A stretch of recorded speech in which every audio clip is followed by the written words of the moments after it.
साथियों, आप हैरान रह जाएंगे कि हमारे गांवों में 100 लाख करोड़ रुपए, 100 लाख करोड़ रुपीस, उससे भी ज्यादा अनटैप्ड आर्थिक सामर्थ्य पड़ा हुआ है।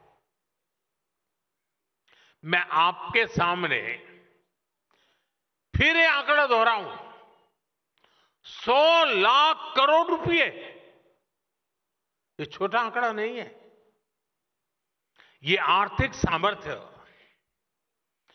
गांव में जो घर होते हैं उनके रूप में उपस्थित है। मैं आपको और आसान तरीके से समझाता हूं। अब जैसे यहां दिल्ली जैसे शहर में आपके घर 50 लाख के, 1 करोड़, 2 करोड़ के होते हैं। आपकी प्रॉपर्टी की वैल्यू पर आपको बैंक लोन भी मिल जाती है। अगर आपका दिल्ली में घर है तो आप बैंक से करोड़ों रुपए के लोन ले सकते हैं। अब सवाल यह है कि घर दिल्ली में ही थोड़े, गांव में भी तो घर है, वहां भी तो घरों के मालिक है। वहां ऐसा क्यों नहीं होता?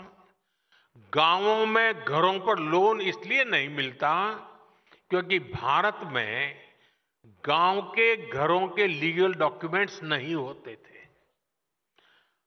प्रॉपर मैपिंग ही नहीं हो पाई थी। इसलिए गांव की इस ताकत का उचित लाभ देश को, देशवासियों को नहीं मिल पाया। और ये सिर्फ भारत की समस्या है ऐसा नहीं है। दुनिया के बड़े बड़े देशों में लोगों के पास प्रॉपर्टी के राइट्स नहीं है। बड़ी बड़ी अंतर्राष्ट्रीय संस्थाएं कहती हैं कि जो देश अपने यहां लोगों को प्रॉपर्टी राइट देता है वहां की जीडीपी में उछाल आ जाता है। साथियों, भारत में गांव के घरों के प्रॉपर्टी राइट देने के लिए हमने एक स्वामित्व स्कीम शुरू की। इसके लिए हम गांव-गांव में ड्रोन से सर्वे करा रहे हैं, गांव के एक एक घर की मैपिंग करा रहे हैं। आज देश भर में गांव के घरों के प्रॉपर्टी कार्ड लोगों को दिए जा रहे हैं। 2 करोड़ से अधिक प्रॉपर्टी कार्ड सरकार ने बांटे हैं और यह काम लगातार चल रहा है। प्रॉपर्टी कार्ड न होने के कारण पहले गांवों में बहुत सारे विवाद भी होते थे, लोगों को अदालतों के चक्कर लगाने पड़ते थे। ये सब भी अब खत्म हुआ है। इन प्रॉपर्टी कार्ड पर अब गांव के लोगों को बैंकों से लोन मिल रहे हैं। इससे गांव के लोग अपना व्यवसाय शुरू कर रहे हैं, स्वरोजगार कर रहे हैं। अभी मैं एक दिन ये स्वामित्व योजना के तहत वीडियो कॉन्फ्रेंस पर उसके लाभार्थियों से बात कर रहा था। मुझे राजस्थान की एक बहन मिली।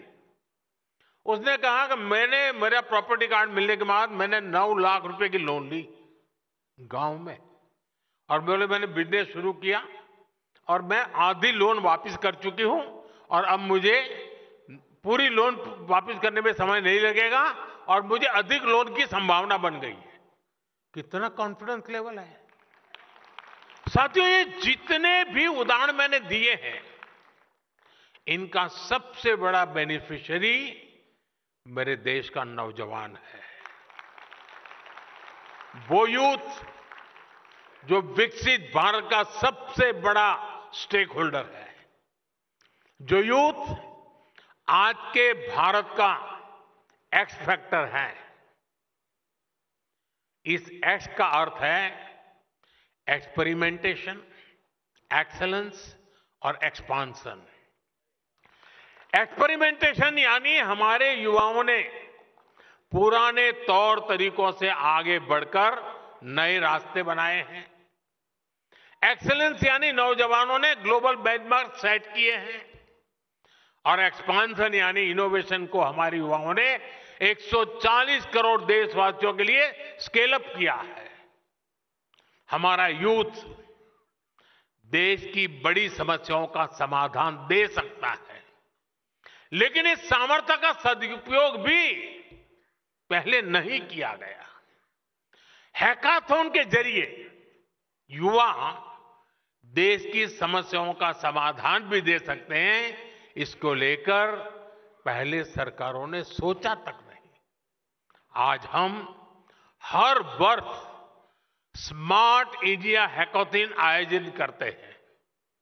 अभी तक 10 लाख युवा इसका हिस्सा बन चुके हैं।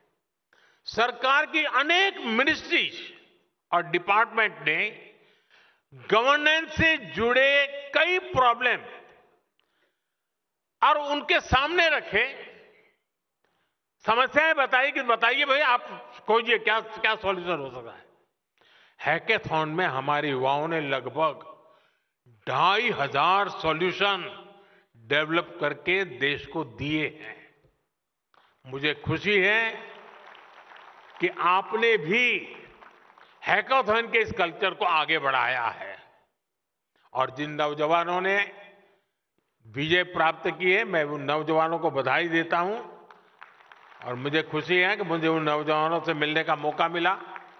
नाना ধরনের কন্টেন্ট দেখার জন্য লাইক করুন, শেয়ার করুন আমাদের ফেসবুক পেজ, সাবস্ক্রাইব করুন আমাদের ইউটিউব চ্যানেল। পাশাপাশি অন্যান্য ব্রেকিং নিউজের জন্য অবশ্যই চোখ রাখুন রিপাবলিক বাংলায়।